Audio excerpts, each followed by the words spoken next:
warahmatullahi rekan-rekan semua yang ada di sini. Sedianya memang ada Ibu Ketua Dharma Wanita di sini, tapi kita tunggu belum ada konfirmasi, jadi kami sambil jalan saja. Assalamualaikum warahmatullahi wabarakatuh. Di hadapan kita semua, Bapak Ibu, sudah ada hadir Pak Ustadz Dr. Agus Usman Suseng, Pak ya. Iya, saya sering dengar Pak Ustadz atau ceramah yang kita undang. Demikian Bapak Ibu sekalian, untuk mempersingkat waktu kita karena melakukan kegiatan pelayanan juga, Pak. Sehingga mari kita sama-sama dengarkan ceramah dari Pak. Alhamdulillahirabbil alamin. Wassalatu wassalamu ala asyrafil anbiya'i wal mursalin wa ala alihi wa sahbihi ajma'in. Wallahu ta'ala fi kitabil karim.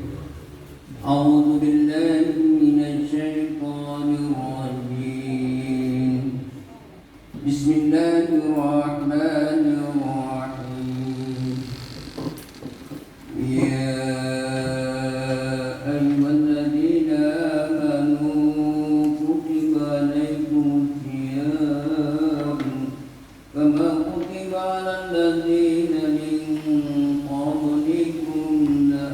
Kita semua Bapak, Ibu, pegawai PJN lain yang insyaallah dirahmati dan diridhoi oleh Allah Subhanahu wa ta'ala, terutama tentunya kita selalu mengatakan ada dua hal yang sangat berharga bagi diri kita, adalah sehat dan kesempatan.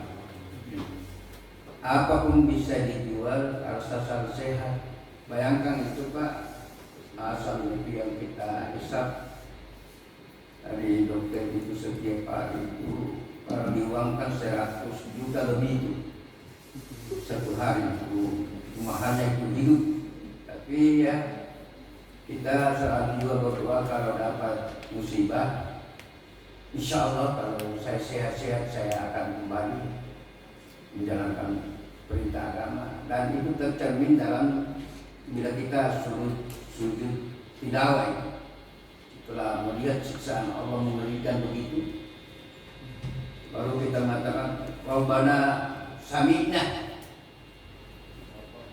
iya, abusarna wa sami'na farjina namal salih. Ya Allah, saya sudah melihat begini, mengeri banget ini, menakutkan. Kalau begitu kembalikan. Maka dia jawab, Allah, tidak pernah kamu dengar ceramah-ceramah, tidak pernah kamu dengar ajakan-ajakan. Tapi apa dia bilang? Saya dengar tapi kulub, yaitu kotor. Sekarang kalau ceramah begini, yang mudah-mudahan ibu tidak seperti itu, hatinya semua terbuka, ikhlas sebagai orang yang beriman. Kotor, marah-marah kalau orang ceramah. Apalagi sekarang ini dengan teknologi canggih, membuka HP dilarang lagi, mau lihat ini dilarang lagi. Jadi ini ada kecenderungan manusia ini sekarang, yaitu mau bebas. Karena memang persoalan itu, manusia ini seakan-akan itu lahir begitu saja. Kita ini semua seakan-akan kalau begini nih Pak, ini semua itu mengatakan bahwa kita ini hidup seterus-terusnya, tidak ada itu. Terus sementara. Ya, hidup terus-terus, tidak ada mati.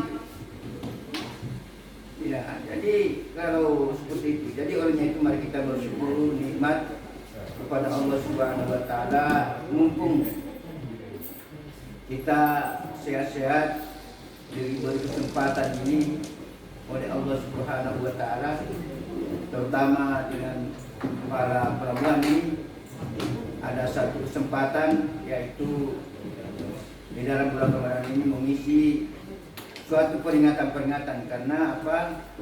Fungsi kita itu pemimpin ada dua saja, memberi kabar gembira seperti ini. Ini kabar gembiranya kalau meningkatkan kualitas terkeng ini, yang menikmati juga yang utama kita juga. Kalau pengelolaan manajemen yang tidak terkendali di sini, tidak terarah, maka yang karena saya bahasa Museum Sulawesi Tenggara, setelah saya pegawai diangkat, saya panggil dia. Coba kamu tidak sampai di Kendari, andai kata kamu larang saya dulu. Ya, jadi itu cerita singkat saja. Jadi olehnya itu bahwa sesuatu kebaikan itu kalau memang itu silakan laksanakan. Ya, jadi kebaikan itu dalam agama tidak bisa ditunda-tunda. Ada beberapa tiga sebelum mengantar ke situ. 3, kalau mau kawin orang jangan tunda, mati jangan tunda. Itu kalau mau kawin ada yang lamar kamu tunda-tunda, itu ada kemungkinan sudah itu menjodohmu jadi tunda-tunda, tidak ada yang lamar kamu orang. Nyindir lagi nih, nyindir lagi.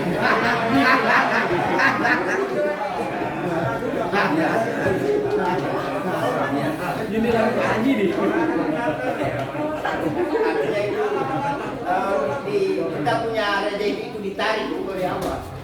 Karena kenikmatan, olehnya itu salah satu dilarang kita itu dalam beragama, nikah itu tidak boleh. Tidak boleh. Ya, Lama-lama. kita diciptakan berpasang-pasangan. Jadi siapa yang belum kawin ini, ya silakan. Ya. Karena ditanya nanti ke barangnya itu ditanya itu. Barangnya ditanya ya.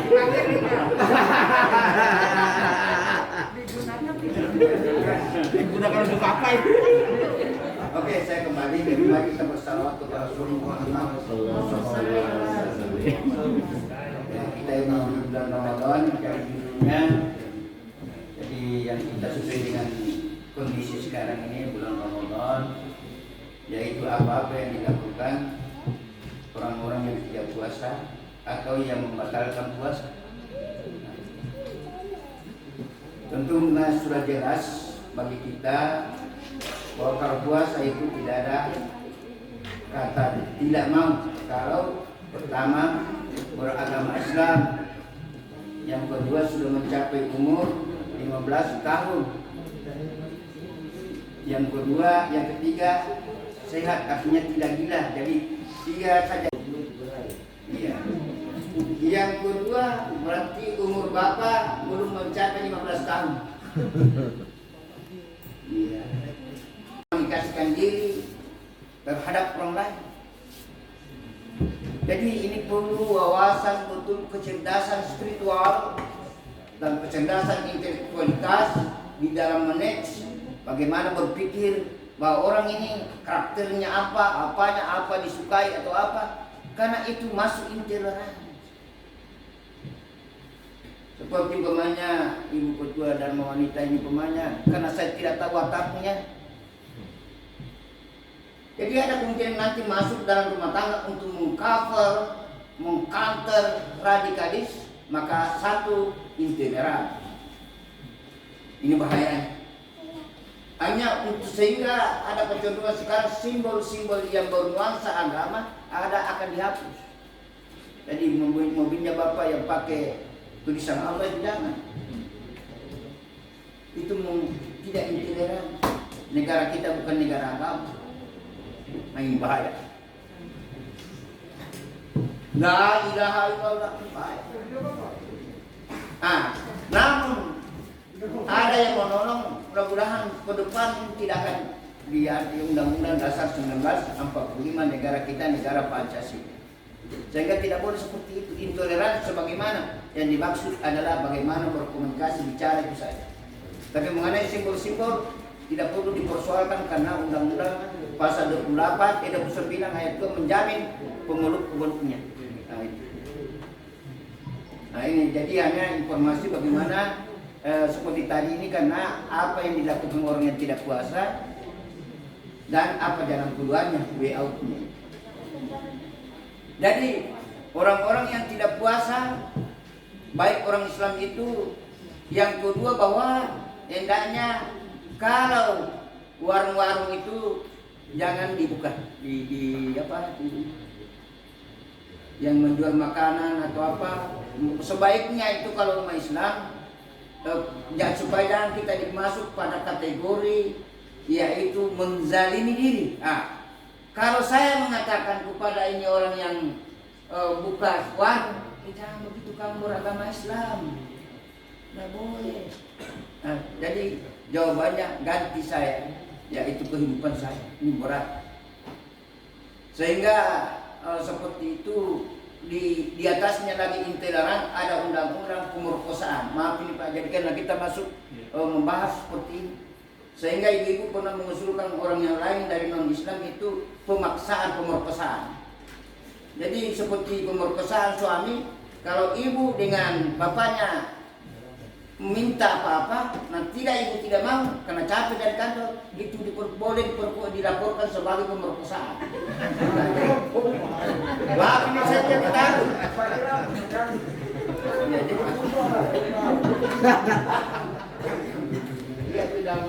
Karena apa? Ini semua budaya Barat mau diekspos kita untuk merusak. Untunglah masih belum jadi undang-undangnya. Untung. Jadi baru saya sampaikan ke ibu supaya jangan kaget. Ya. Olehnya itu sekarang sudah dihapus lagi, itu tidak benar masalah pribadi mau diundang-undangkan jadi batal. Sekarang kita masuk apa-apa yang harus dilakukan, yaitu pamangkara mauridan. Siapa yang sakit atau ala safarin faidatun min an'amil ukhra. Siapa yang sakit atau dalam perjalanan ini, kalau dari para ulama mengatakan 8.000 km. Namun karena ini ada pesawat, ada apa sekarang dia lagi, yaitu dari kebaikan ke kebaikan, maka diungkap bahwa itu sepanjang dia melelahkan dan sudah pada yang bersangkutan, diserahkan ke yang bersangkutan. Dan ini masalah hati. Contoh, ibu baru 1 kali angkat ini, capek saya, capek baru saya angkat ini saja. Jadi baru berapa kilometer angkat ini, Mike ini mengatakan capek saya tidak mau puasa. Olehnya itu maka dikunci ayat ini, antum ta'lamu wa antaslumu antum ta'lamu. Dikembalikan kepada pokok ujinya, yaitu siapa yang berpuasa. Apakah dia ingkari bahwa dia dirinya itu diciptakan oleh Allah? Olehnya itu jalan keluarnya lagi, maka itu dikembalikan bahwa kalau mau puasa niat. Pada niat terakhir itu mengatakan, ya Allah, saya minum kemarin, semoga dengan airmu ini memberikan suatu kepuasan diri saya, bersyukur kepada Allah masih menunggu air, maka jadikanlah diri saya mempuasakan puasamu ini sebagai kewajiban spiritual diriku kepadamu ya Allah dalam memenuhi kewajiban. Jangan mengeluh. Ini yang belum apa-apa sudah mengeluh. Sahabat bilang tadi upacara pemainnya disampaikan, aduh berat lagi mau disuruh kanan kepala dinas ini, kepala kanan bapak kepala bidang ini. Belum dia apa sudah mau mengeluh. Sama dengan ibu-ibu tadi, sudah tahu bahwa suami istri saling melayani. Mau tidak melayani suaminya, siapakah itu suamimu? Itu memang satu badan. Maka selalu kalau saya dipanggil memberi nasihat seperti itu, saya berikan dulu bahwa sudah kalau suami istri sudah jatuh di dalam diri kumulatif menyatu badan. Kalau suami minta karena dirinya, kita bahagian dari suami. Begitupun istri, maka harus saling komunikasi, saling sayang, menyayangi. Kalau dia minta kasih karena barangnya orang, kasih dia. Jangan mengeluh, kasih dia karena memang sudah komitmen. Iya, kasih dia. Kenapa Pak Ibu pemanya? Ini ingat ada warung di sebelah. Kalau kita makan di sini, yang menangis siapa? Itunya. Maka kasih. Nah, maka tinggal ibu beritahu dia bagaimana caranya supaya jangan sakit. Itu kan ibu sendiri tahu. Ya kan? Jadi begitu. Tidaklah karena Rasulullah itu memberi jalan keluar. Jalan keluarnya ibu yang tahu kalau sakit bagaimana caranya. Apa yang saya lakukan. Dalam menurut ini juga pakar kedokteran, bahwa salah satu yang membuat ini banyak payudara ini kanker kan tidak pernah dihisap.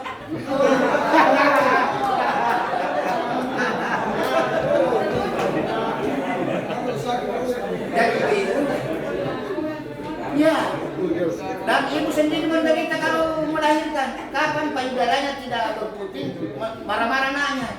Maka salah satu memang jalan keluarnya harus bapaknya disuruh juga sekali-sekali.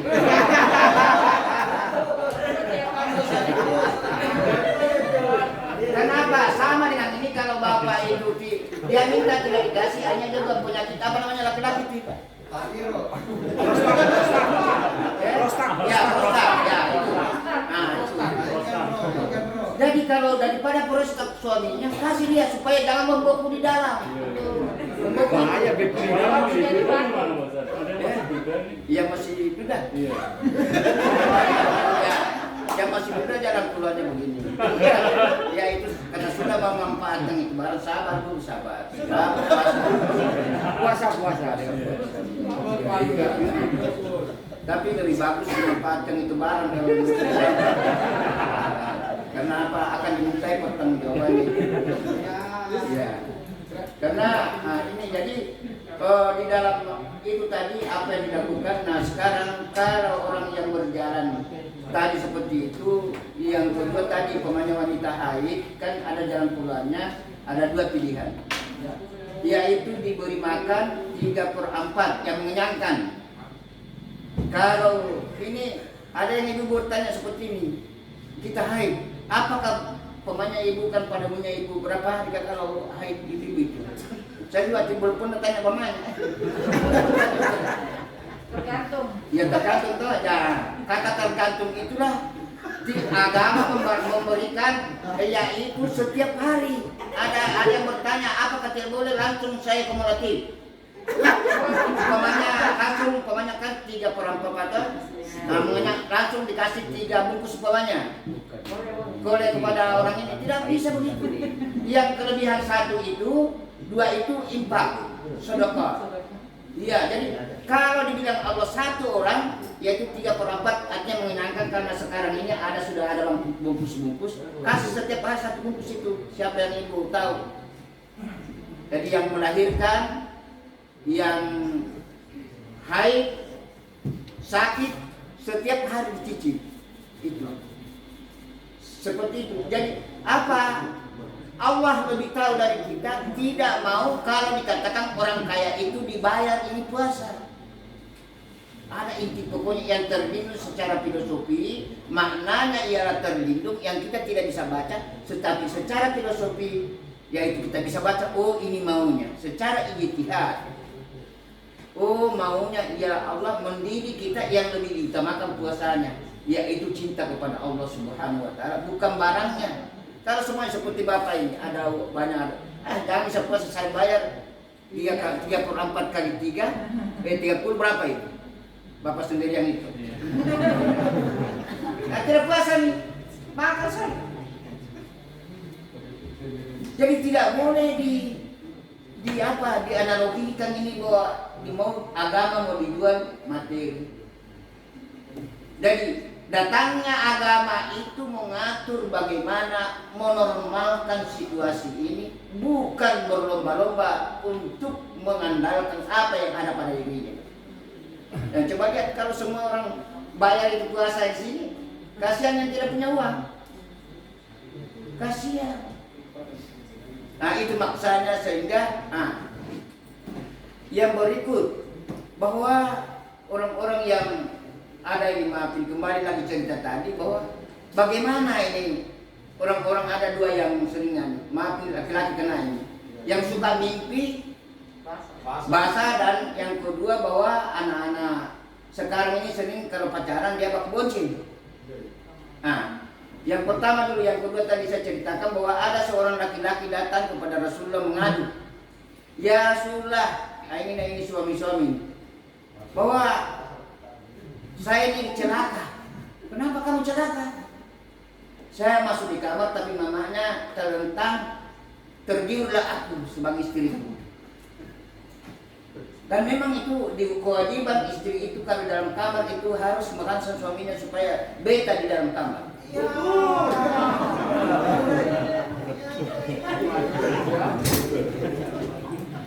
What is it? Iya. Salah satu Rasulullah itu karena mampu, hanya yang saya ditolong juga ini sehingga saya pergi 6 tahun, Saya punya kakak Idrus Marham, Menteri Sosial itu dulu. Saya punya itu kakak satu kali, itu bersama saya terus di Jumpandang kuliah. Dia itu adalah manusia cerdas. Dia itu SD di kelas 5, kelas ini tidak pernah mencapai puncak terakhir.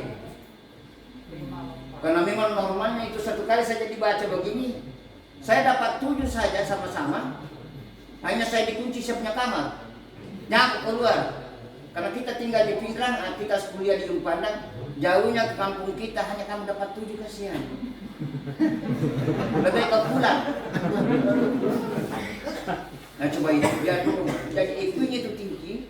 Akhirnya dia di Malang itu Wali Songo Yeye, akhirnya dia puncak paling sarjana teladan, ditawar ke Menteri Agama. Jadi itu sekjen waktu itu. Akhirnya karena ditawar oleh Pak Basuki Sudirman, apa pegawai negeri 65.000 saja gajinya waktu kita itu. Berhenti, tidak kaya kamu. Terbiur dia hanya ikut di Golkar, akhirnya menjadi ketua pemuda ASEAN. Hanya di situ di Golkar hanya besar. Jadi ada saja orang yang besar. Akhirnya saya jatuh di Kendari ya.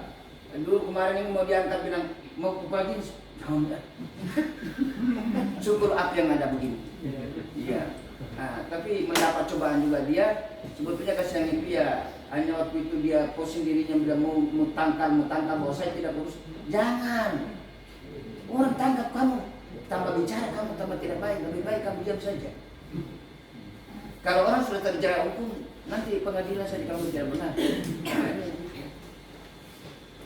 Jadi begitu. Jadi kita kembali bahwa bagaimana mensikapi kebenaran ini. Nah, jadi ceritanya laki-laki tadi itu setelah saya celaka. Bercelaka.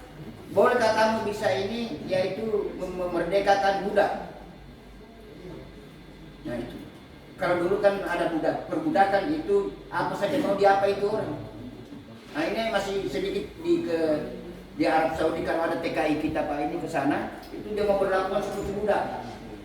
Mau budak nafsu atau apa dan seterusnya. Budak. Nah, tapi di bidang itu laki-laki saya tidak punya budak dan tidak mampu membebaskan budak seperti itu. Nah, merangkak kedua, kalau merangkak seperti itu berturut-turut 2 bulan puasa. Jadi 1 hari saja saya sudah kecolongan ini. Apalagi kalau 2 bulan. Saya tidak mampu. Dia bilang begini, sekarang kamu merdekakan apa namanya, kasih fakir miskin 60 orang. Nanti ada uangku, tidak bapakku. Hanya diberikan suatu sumbangan, yaitu kepada dia, bilang ambil, bilang, suruh lagi kasih orang, saya ini tidak apa-apa, lebih baik hanya ambil saja kalau kamu gitu. Nah, jadi ini memang yang sering menjadi masalah dalam hidup kita itu, khususnya di dalam dinamika kantor, punya masalah, jadi masalah lagi. Mau disuruh selesaikan masalahnya, dia melawan. Ini yang ini kewaspadaan nasional. Orang tidak punya kemampuan, dia banyak berulah-ulah, dikasih tuntunan tidak, dia malas lagi. Ini yang, jadi yang banyak omong itu, yang banyak cerita biasa dalam kantor, itulah yang biasa tidak punya kemampuan, apa semua, itu yang bikin ulah-ulah.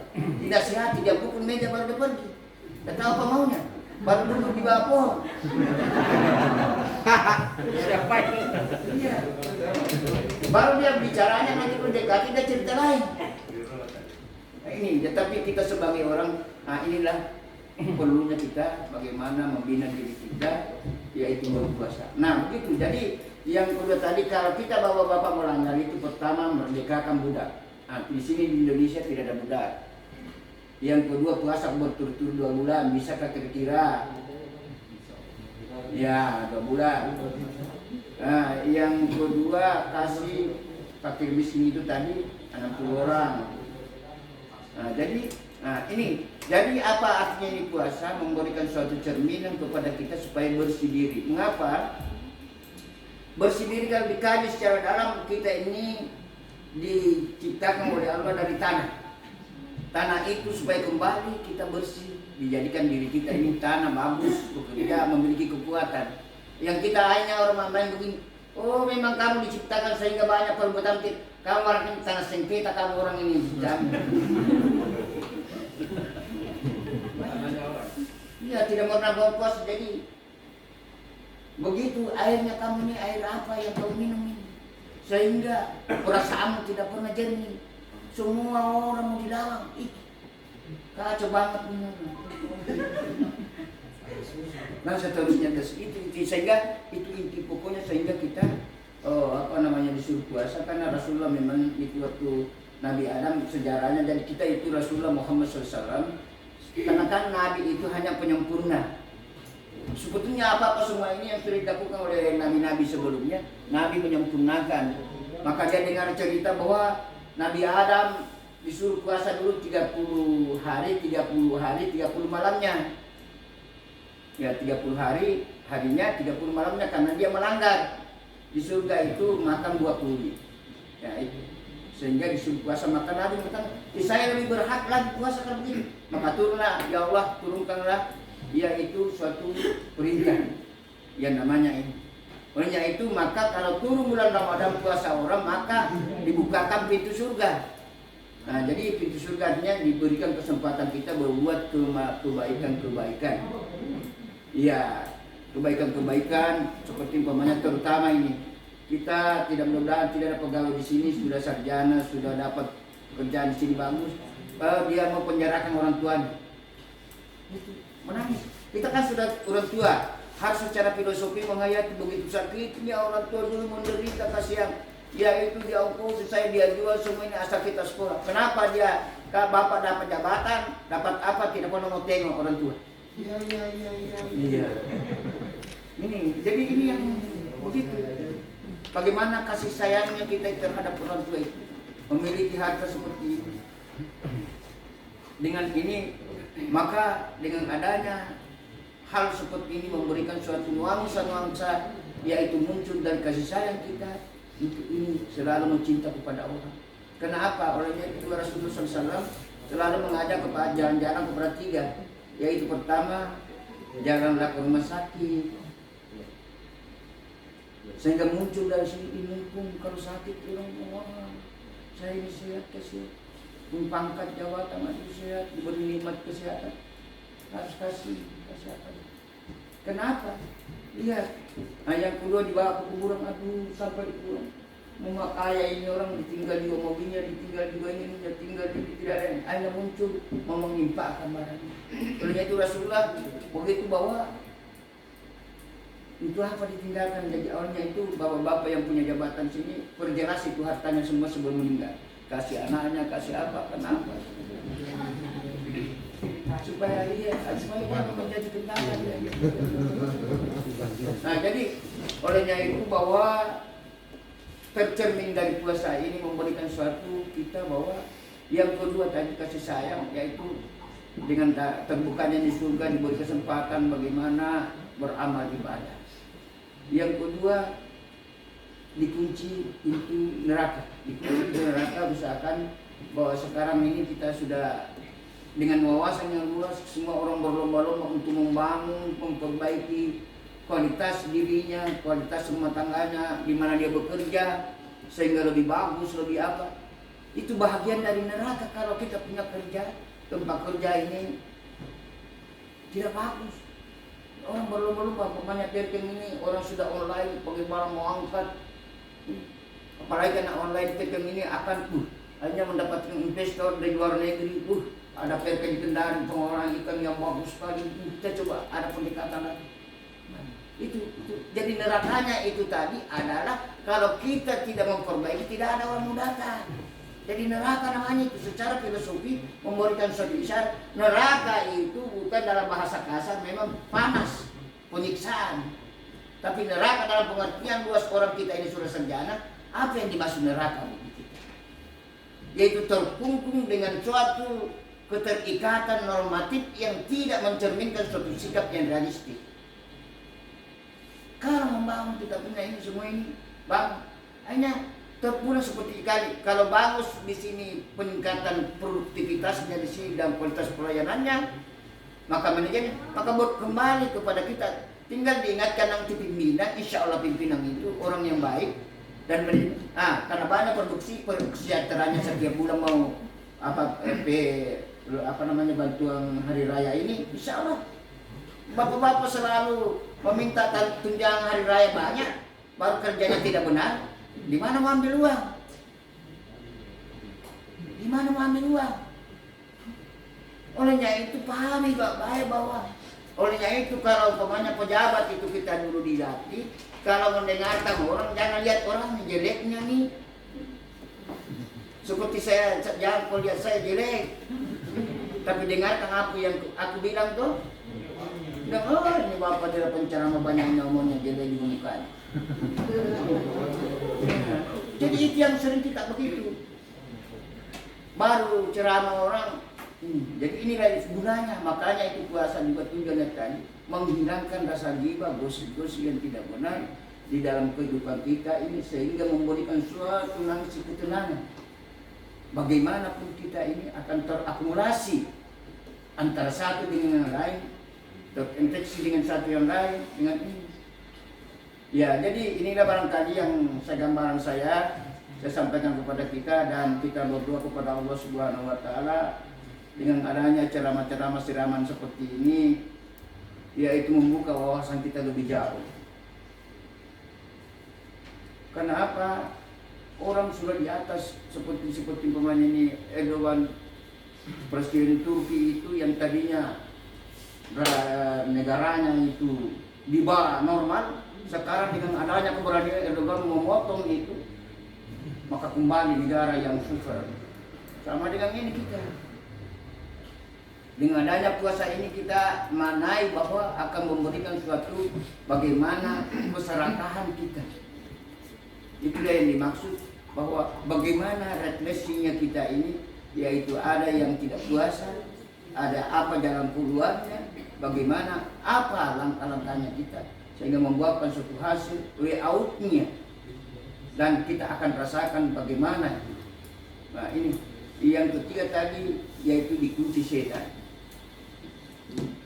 Nah, setan yang dimaksud di sini perbuatan-perbuatan gosip-gosip itu tadi, perbuatan-perbuatan yang hanya suka bicarakan orang itu, kan itu bisikan-bisikan setan. Itu sifat-sifat setan ini banyak melanda kita ini. Orang-orang kita nafsunya saja, egois punya kita ini yang tinggi itu, yang sering merusak kita. Tapi kita kembali menjadi seperti ini, manusia-manusia seperti ini, sehingga kita diridai. Olehnya itu kuncinya ialah memperbaiki diri, banyak belajar, dan banyak membaca buku. Banyak belajar, membaca buku. Olehnya itu semakin membaca kita, semakin membuat kita tawadu, istiqomah, akan membuka diri kita. Sebetulnya saya ini tidak punya apa-apa. Nah, yang kan sering kita ini yang sering membuat diri kita seperti itu, ada setan itu, egonya kita. Baru kemarin diangkat kepala seksi, karena kamu mau diperintah semua orang. Tidak begitu. Dalam manajemen tidak itu, bawahan itu adalah raja. Mengapa? Karena dia yang bekerja, kita ini hanya atur. Nah, oleh itu dalam sekarang ini kita supaya lebih ini terima kasih. Apa kita harus tanya bapak supaya jangan timbul nafsu setan? Apa boleh saya minta dulu? Halo? Apa kita kerja? Ini boleh juga datang di sini sebentar?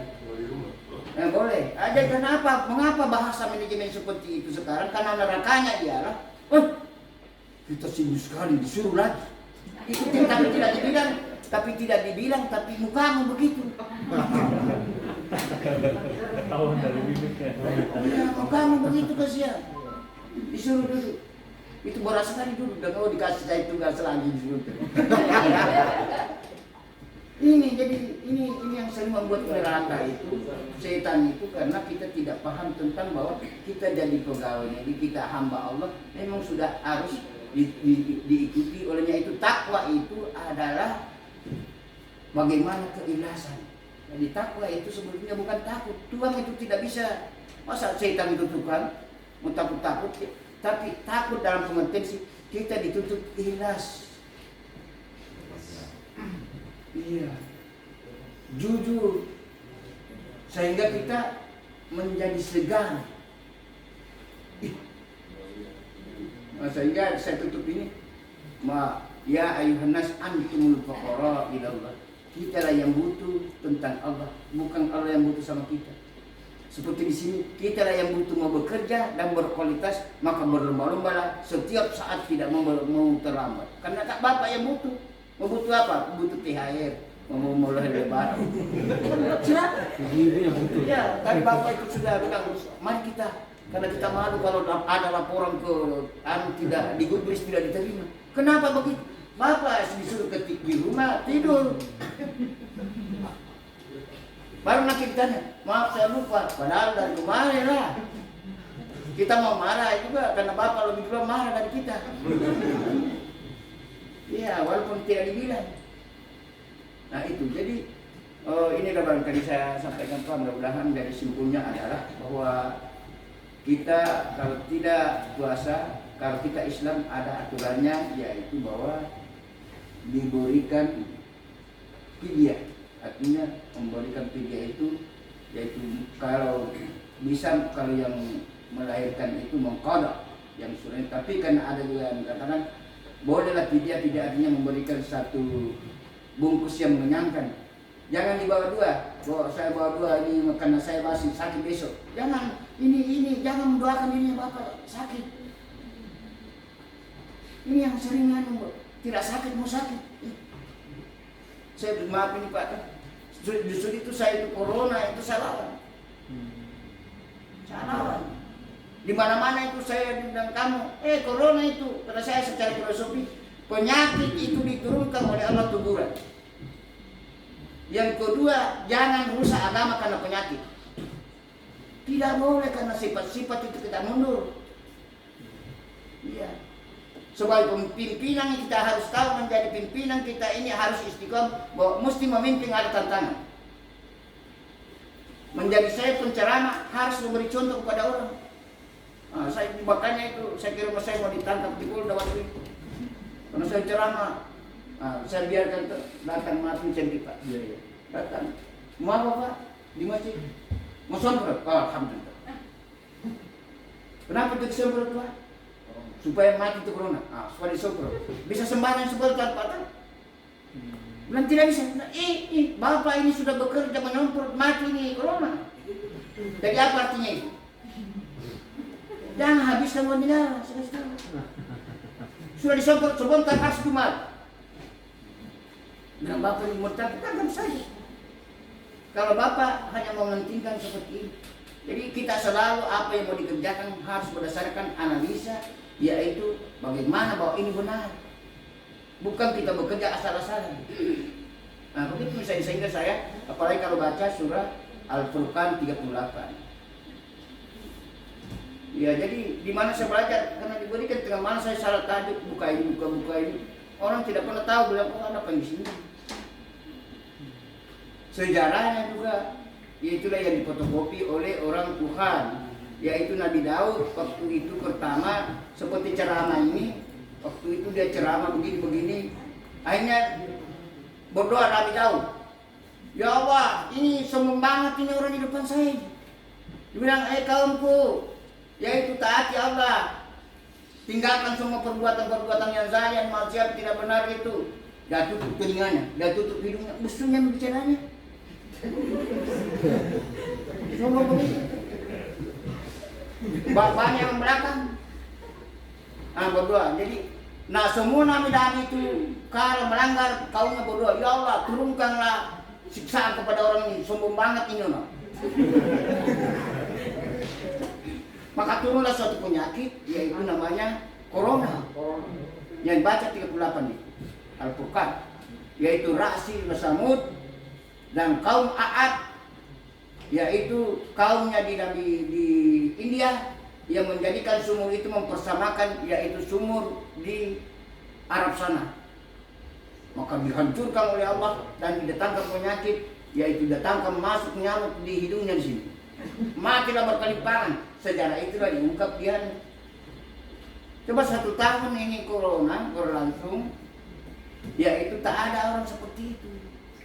Karena memang waktu itu corona itu yang datang itu bukan corona itu tapi disiksa oleh Allah, dan salah satu alat yang bisa supaya dia tobat, barang kecil saja begini kamu tidak bisa lawan.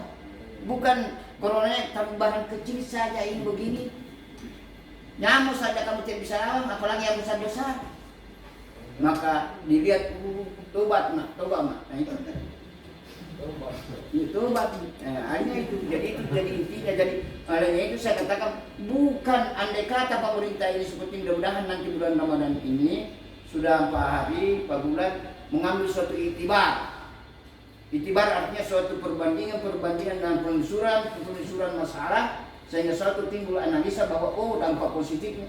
Bukan Allah mau mengatakan bahwa penyakit ini bukan penyakit biasa-biasa, tapi penyakit yang diturunkan orang menunggu supaya kita kembali tobat. Itu coba dalam bulan Ramadan turun drastis, yaitu corona ini. Yaitu Allah menghendaki agar kita umat manusia kembali, yaitu mematuhi aturan-aturan Allah Subhanahu wa taala, terutama kita ini umat Islam. Mari kita berpuasa dan kita berdoa, ya Allah, kalau disebut corona, semoga corona jauh. Jangan takut. Tak datang itu. Salah satu doa takut. Secara psikologis hatinya Bapak sudah jatuh. Tapi dijawab Allahu Akbar. Corona Allahu Akbar. Olehnya itu Bapak kan, walaupun saya kan sering merasa itu memang betul seperti mau ditabrak hidung. Iya. Mau ada di sini, apa enggak tahu apakah hidungnya orang atau apa. Nah, baca saya dalam hati Allahu Akbar.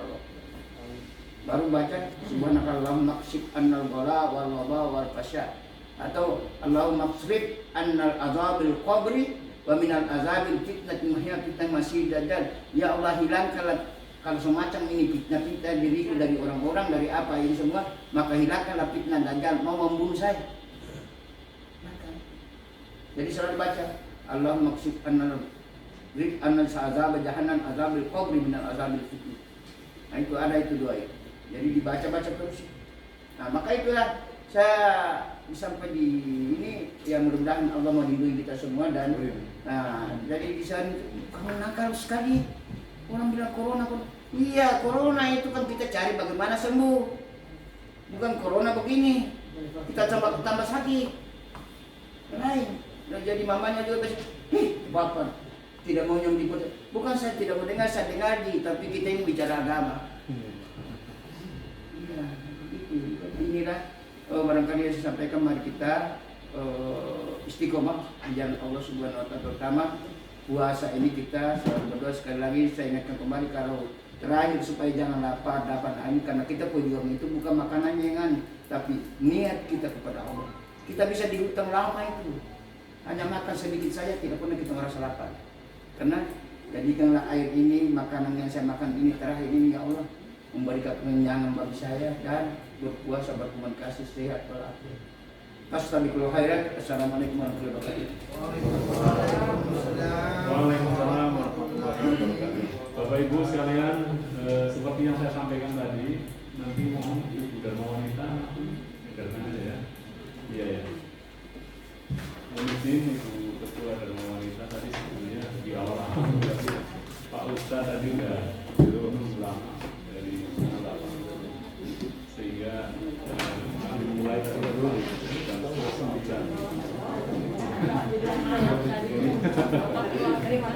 Iya. Iya ya Bu. Bapak Ibu sekalian, mudah-mudahan apa yang disampaikan oleh Pak Ustadz dan bisa kita terapkan di kehidupan sehari-hari kita, sehingga apa yang disampaikan oleh Pak Ustadz itu bisa memberikan pencerahan